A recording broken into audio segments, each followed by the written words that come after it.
Schoolboys, seriously? That's what you have to say? I want to remind you, brothers, you must know this. What does Allah say about a man with a flat belly compared to a man with a fat belly? Who does he like more? Likes the one that is flat belly. Allah even likes that person. But what does he say about the both? He says there's khair in both of them. And you guys just want to come and label scholars all around the world just because they're not tuning in into one subject, which I'm sure they know of.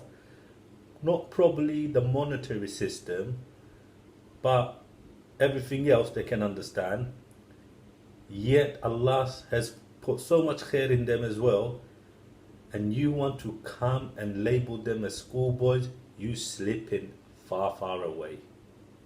And brothers, you know Maulana Sahib has elaborated this so much about how people will take their Maulanas to be ilah.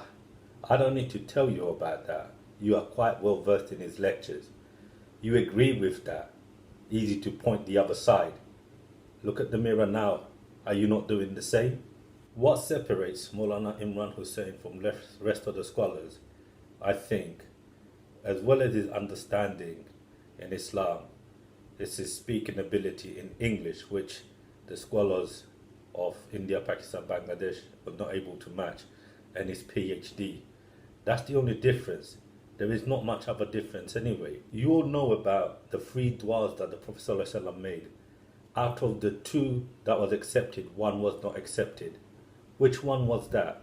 That was the one where he prayed to Allah so his ummah don't fight each other. That wasn't accepted. But you know what?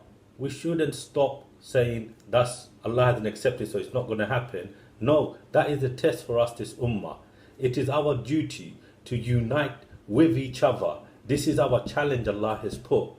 Not because he hasn't accepted it, it's not going to happen. Otherwise, why would Allah in the Quran say, grab onto the rope, all of you together? You know the verses there, you know what I'm talking about. If Allah is telling all of us to grab onto the rope of Islam, all of us together, right?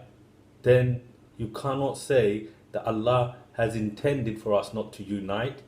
No, Allah's intention for us to unite, He wants us to struggle for that. And furthermore, there's verses in the Quran, Allah talks about whoever they are. If they are creating groups, then there's a big consequences. Big consequences. Don't make them much small. Think big, think global, think Islam.